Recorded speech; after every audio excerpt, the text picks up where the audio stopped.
Good morning. How's it going? You made it through the snow? Yeah? Well, I'm Jonathan. I'm the youth director here. I've been up here a couple times. I've talked about some announcement stuff that we've done. We've done different mission trips. I've talked about those.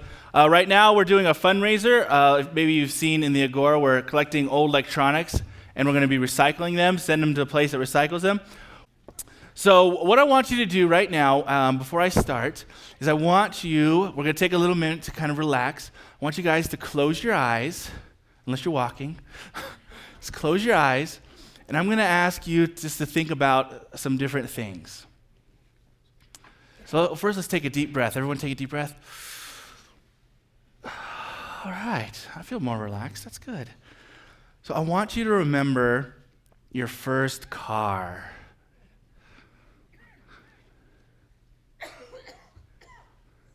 How excited you were to get it, and the responsibility and the freedom that came along with that.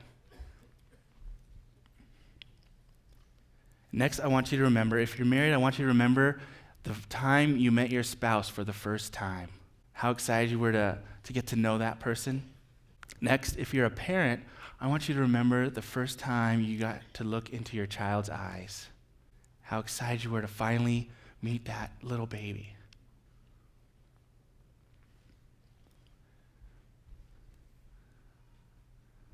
The next thing I want you to remember is where you were on September 11th, 2001.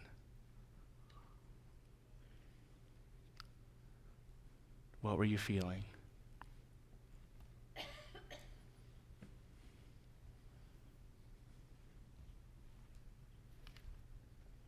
All right, you can open your eyes now. So for me, as most of you, I will always remember that moment.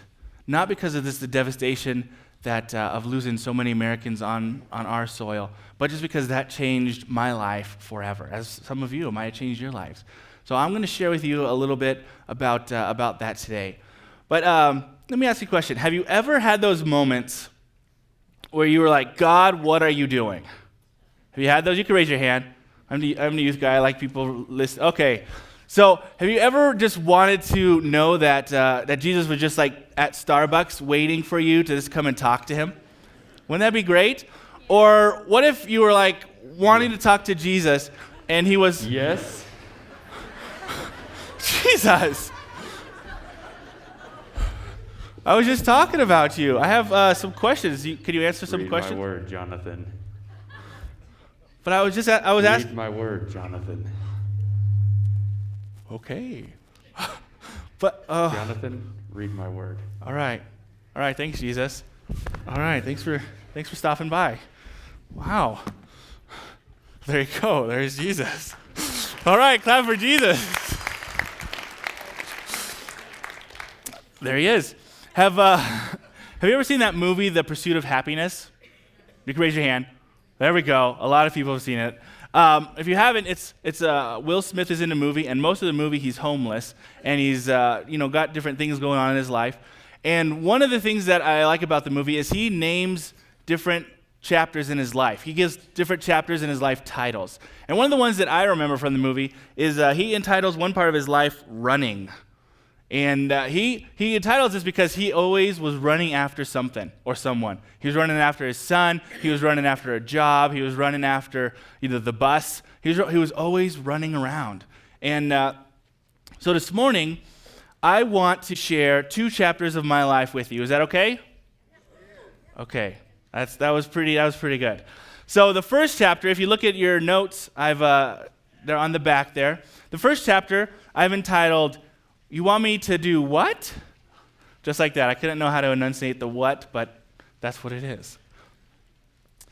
So this is how this chapter that I'm going to talk about, this is how it kind of starts.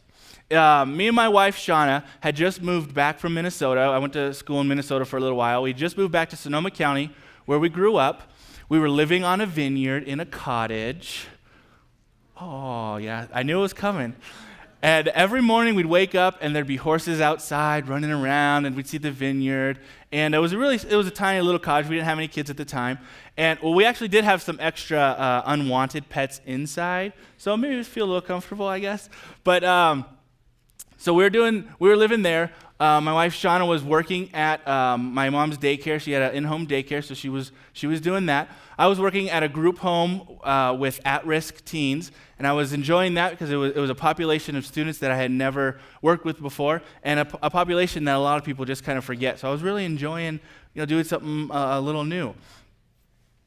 But then this feeling started to come into my life. This feeling like something's going on. It's not quite right. Have you ever got that feeling?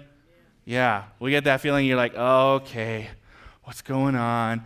And I got this feeling, and I was like, okay, I think God has something cooking for us. I'm not exactly sure what it is, but I think there's something going on. So after I ruled out indigestion, I started to kind of listen to more of this feeling. And I've noticed in my life that when I start to get those feelings, sometimes there's people in my life that come into my life and start asking me questions or start, speaking some truth to me. And most of the time, I'll just kind of shrug them off. But this time, I started to listen and hear what people were saying. The chapter of Scripture that we're looking at today is Psalms 46. It's on the back or front of your notes. I'm going to read the first part. It says this, 1 through 4.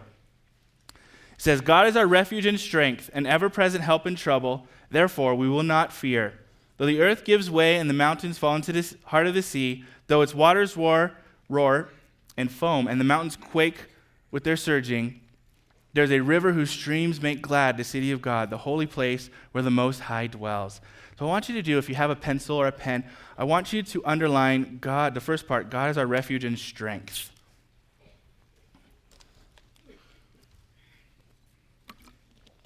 So when I started to have this feeling, I went back to the Word. This is a chapter of Scripture that I've read very often. And I looked at it, and I was like, I'm not really sure what's going on, because it talks about God being our refuge and strength. And Sean and I felt like we were in a pretty good place. I wasn't really sure what the connection was.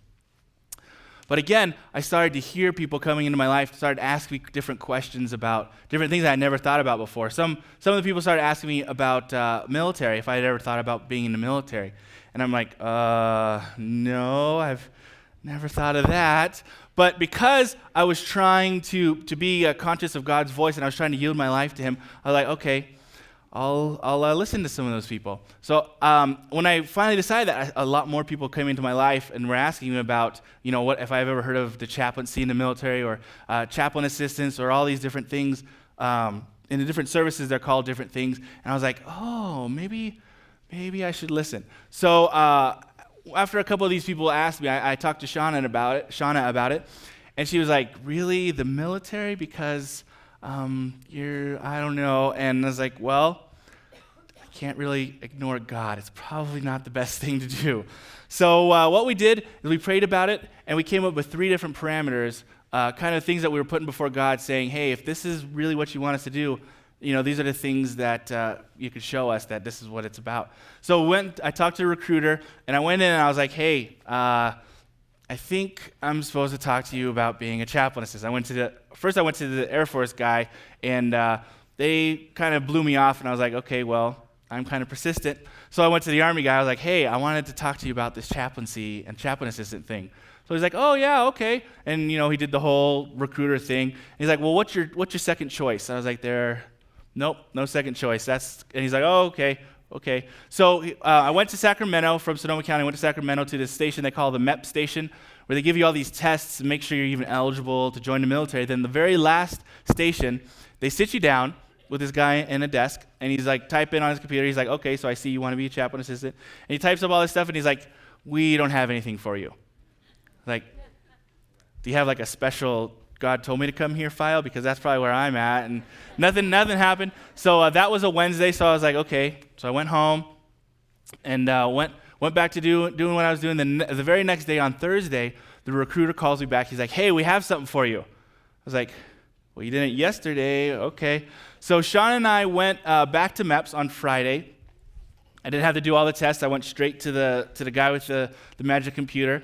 And he's like, yeah, we have an airborne chaplain assistant spot for you. And I was like, really?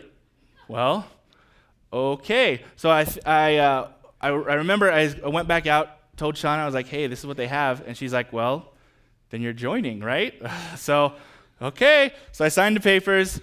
I took the oath and did the whole thing, and I was pretty excited about it. I decided at that moment I wanted to kind of research a little more of this whole Army thing because I hadn't really, heard a lot about it. So as I started to learn more about like the basic training, the chaplaincy, the program, what I'm going to learn, and airborne school and all this stuff. And so I went back and I told my friends, my family, some of my mentors that I had, and most of them thought I was a little, crazy. But well, they probably still do. Some of them, I don't know. But so the next week, on Tuesday, I woke up, I was reading my enlistment papers, and I had worked in the evening at the group home. I work in the evenings at that point, so I had my mornings free. So I'm reading my enlistment papers, kind of looking at all the different things that were said down there. And my brother gives me a call, and I'm at home at the cottage, and he calls. He's like, "Hey, Jonathan, have you turned on the news yet?" I was like, "No, I haven't turned on the news." And so I was like, "Okay." So I turned the news on, and like right as I turned the news on, the second airplane crashed into the World Trade Centers. And I will always remember that moment because the events of the last 3 or 4 months just kind of came to the forefront of my mind. I was like, okay, I felt like God was calling me to do something, and then I yielded to his calling, and I joined the Army, and I was shipping out in 2 months.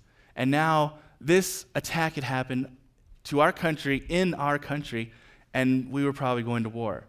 So all that came to me at once, and I'm like, wow, okay.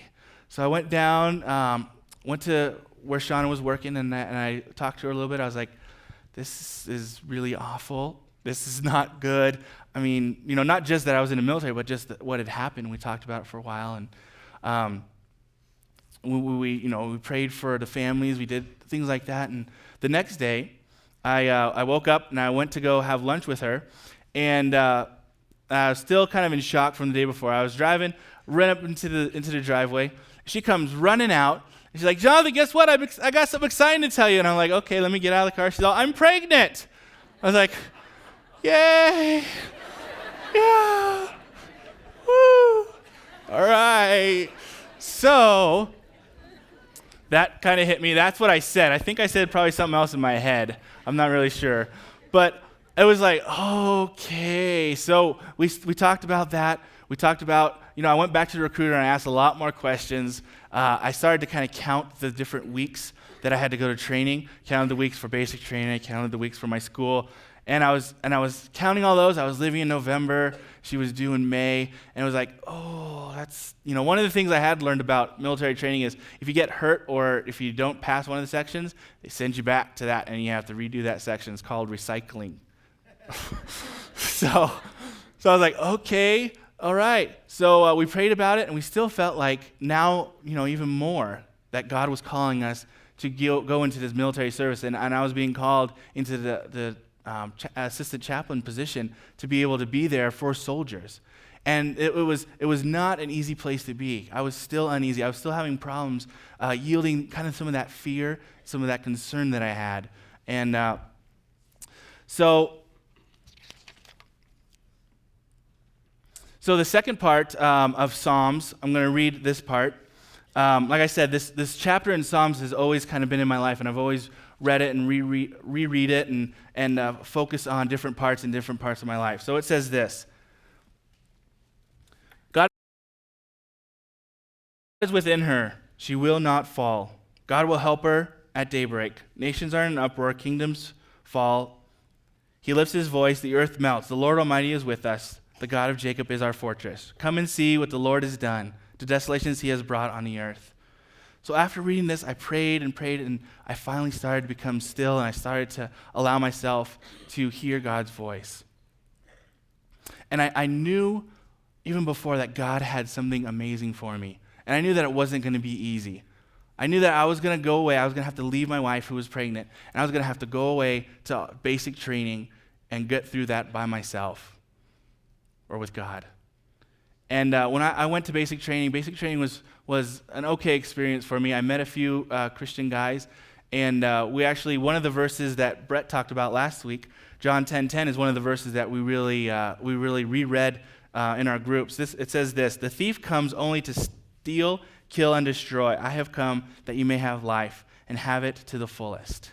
So we remember that verse in our head over and over. When we're getting yelled at, when we're getting all this stuff pounded into us about us being, warriors and soldiers and all this stuff, we're just like, we are, but God is with us. He's not going to leave us. So I got through my my basic training. I got through my schooling, and I got to airborne school. And airborne school, I started to get a little mixed up. I started to kind of forget some of the things that God had done in my life over here. And I started to forget, all the things that I had yielded to Him, and I started to kind of get really anxious about being home to see my daughter be born. So there's 3 weeks in airborne school. The first week is ground week, where you just kind of jump off, probably maybe that high into sawdust. And then the second week is tower week, where you ride this giant zip line, and they make you do all this crazy stuff. And then you put on a parachute, and they pull you by the top of the parachute up this big tower, and then they drop you. But before they do that, they drop a few, like test dummies with like their parachute rounded up. So they're picking things up that were, we didn't know they were test dummies. They were all up there and dropping them. They hit the ground. We're like, all right. And then they give us the warning about there's a road right where the towers are. They're like, oh yeah, people, don't fly over there because there's a road. So we're like, okay. So the third week is jump week, and you have to do 5 jumps to graduate. I was like, all right, 5. That's not too many. Some of them you have to wear giant duffel bags and release the duffel bag and it falls down and all this. So the first jump was pretty good. It was just I was just really, really nervous, so I didn't really didn't have any problems. The second jump, it was all right. And the third jump, like I said, I was starting to kind of lose focus, and so the third jump, I kind of hit the ground really, really hard, and I dislocated my shoulder. So I'm laying there on the drop zone as all the airplanes are kind of going over, and I'm like, okay, well, I can't feel my hand, and I can't feel my whole arm, and I can't go to the doctor because I want to be home. What am I going to do? So I was thinking about doing the whole, pop the thing in against a tree, and I was like, no, that's not going to work for me because I don't know how to do it. So I had someone else that was in my company. I went up and I was like, hey, this is what's going on. You see, look, I can't. And so he popped my arm back. I was like, okay, well, that should be good, right? Yeah. So the next jump was fine. Then the jump after that, I dislocated again. But because it was my 5th jump, I was done. After my 5th jump, I was like, okay, I'm graduating. But that was kind of a misconception. I was planning on going to the doctor, but then I found out one of the other guys that was behind me, he had broken his legs right here. Whatever this bone is, apparently it really hurts. So I found out he broke his legs, and they were recycling him, even after the 5th jump. And I was like, well, I can't go to the doctor now. Okay. So I ended up going to the doctor when I got home. But one of the greatest moments in my life was after I'd finished airborne school, and the general came up and he pins those wings on your chest. He's like, congratulations, you're airborne now. I'm like, wow. Because at that moment, it was so exciting for me because I had gone through basic training, I had gone through my job training, and now I had gotten through airborne training. I know a lot of people have done that, but for Jonathan to do that, I was really excited. I was like super excited. I was even excited when, people pounded the wings in my chest. I was like, yeah, I'm part of the family now. So that flight home was one of the longest flights from Georgia to California, but I was so excited. When I got home, Shauna came up and she ran up and she gave me a big hug, and I was just excited to be home. And a couple weeks later, my first daughter, Jane, was born, and I was there to see her for the first time. So that kind of ends that part of my life, that chapter of my life where I was able to hear God's voice, and I was able to yield to what He had for me. And it didn't work out perfect. I mean, I got to see a lot of neat places. I got to help a lot of soldiers. I got to help a lot of families. But it wasn't always easy. But because I listened to God's voice, I was able to do that. So the second chapter, or the next chapter of my life I want to talk about is I've entitled, Okay, if you say so. It's in your notes there.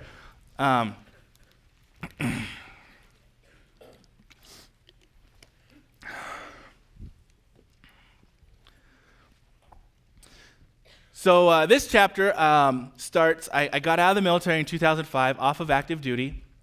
I had worked at a few different churches, and I had just joined the reserves, and we'll pick it up kind of in June, July of last year. I was in the reserves, and I was working at a medical transport company. I was kind of taking a little bit of a break from ministry. We had been going for a while, and it was time for us to kind of take a little bit of a break from that. I still had my resume up on a youth ministry website. That was, it was just there. I had a few calls, but I didn't really feel like God was calling me back into ministry. I didn't feel like we were ready for that yet. I felt like we wanted to just, do something a little different. I learned a lot in that short time I wasn't working at church. I learned a lot about the business world. I learned a lot of just things I had never known before, and it was really a neat experience. Then there's one day, that whole feeling started to come back. I was like, oh, okay, it's the feeling, it's coming back. So I didn't know exactly what was going on, but again, I went back to the Word, and I reread this chapter in Psalms, and I was thinking about it, and I was, okay, what's going on? So here, let's read the second or the last part in Psalms 46, 9 through 11. It says this. He makes wars cease to the ends of the earth. He breaks the bow and shatters the spear. He burns the shields with fire. Be still and know that I am God. I will be exalted among the nations. I will be exalted in the earth. The Lord Almighty is with us. The God of Jacob is our fortress. So I want you to get back your pen or pencil, and I want you to underline verse 10. I know that's a lot of people focus on that verse. It's, be still and know that I am God. And at this point, I needed to listen to that verse because if you know me, I'm not necessarily the most still person in the world. I tend to, I know it's hard to believe. I tend to move around a lot. And really, actually, in the morning before I have coffee, I'm pretty still. Other than that, I'm moving around a lot. I'm doing a lot of different things. So here I am. I'm doing something a lot different, and I'm starting to get this feeling again. And I get this call from a youth pastor in Nevada. His name was Rich. I was like, okay, hey, Rich. And I was driving when the first time he called. I was like, hey, I can't really talk. I'm driving. I was driving the medical transport stuff. I can't really talk. So kind of okay. So the next day, I finally realized, okay, well, maybe I'm gonna leave myself open a little bit more. And so Rich calls back. He's like, hey, I'd really like to talk to you about what we have going on here. I was like, okay. So at that point, I had just gotten off work, and I was back at the office, and so I had time for him to tell me about what was going on. And he was just like excited about all the different things that the church is doing. He told me that the church is in a strip mall. I was like, church in a strip mall, all right. That makes sense. So he told me about all kinds of different things that he was excited about the church, about being part of this church. And it started, because he was so excited about it, I started to get excited about it. And I was like, okay, well, I'm getting excited about it. And so he sends me the application, and I fill it all out, and I send it back. And after I sent it back, he calls me. He's like, okay, we got it. We're good. We'll take a look at it. And I was like, okay, well, I should probably talk to Sean about this. Probably a good idea. So I went home, and I was like, hey, Shauna, this guy from Nevada called from this church. They're looking for a youth director. And she was a little leery at first because we were doing pretty good. We were liking kind of where we were. My daughter, Jaden, was just about to start kindergarten or first grade. So we were like, okay. So we talked about it, and I started to tell her some of the things that Rich told me, and then she started to get excited about it. I think the Lord was working in her heart, and she was starting to get more excited about it. Then I had the phone interview, and I felt really good about it. I felt like, hey, there's something different about this church, SCF. And I was like, all right, I kind of want to understand more about this. I went online, and I think in a 2-day period, I listened to pretty much all of Scott Parker's sermons that were online at that point. I was like, that was a lot of sermons. But I wanted to learn about what kind of drove the church. So we came down, and we had our interview, and I got to teach in the junior high and the high school with the students, and the students are amazing. If you don't know, they are. I'm just telling you. I'm not biased or anything. So I got to teach, and I just felt such a connection with the teaching and the students and just the feedback, and I was really, really excited about this opportunity. And Shauna, for the first time, we both were really excited about this new opportunity. And so we went home, and we prayed about it, and we were really anxious because we were like, oh, why can't he just call tomorrow and tell us? And so all these different things, but through the whole thing, we still knew that we needed to listen to God's voice. We needed to be ready for, no, this isn't it. And we needed to be ready for that. And that was one of the hardest things because we were so excited. So when Rich did call me, it was really late, and we talked for a while, and he offered me the job. And Shauna says that I did some kind of a dance. I'm not really sure what the dance was. But we were just so excited that it was such a shorter process that we've ever been through, and we were so excited about coming here. And so I guess I did some kind of dance in the living room or wherever. So we came in September, and it's been amazing since then. We love being here, and I love being able to be with you guys and teach this morning. One of the things I'm sharing with you, my story is I want you to hear what I have learned. I don't got everything figured out about God, and that's probably good. But this is one thing I do have figured out about God. That when you yield your life to God, things in your life work out better. Oh, I know it's not very profound. But they don't always work out perfect, like I've shared. It's never been perfect, but they work out better. So my question to you today is this. What is God asking you to yield to him? What is God asking you to yield to him? It's in your bulletin there. I want you to think about that because I don't know what it is. I don't know what it is in your life. Only God knows that, and you know that. Well, I want to leave you this from my story. Even if you're comfortable with how things are going, don't tune out God's voice. Don't miss the opportunities that God may have for you. Even if it's scary, don't miss those. I always tell the students that if they pray for opportunities to be Jesus to someone and to help someone and talk with someone about their faith, if they pray about those opportunities, that they're going to come into their lives. Time and time again in my life, when I've prayed that, people have come into my life where I've been able to just pray with them, just listen, or just be Jesus to them.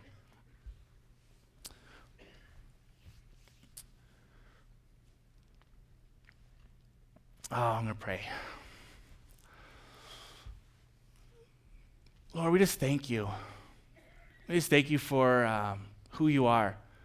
We just thank you that if we listen to your voice, that you will speak to us.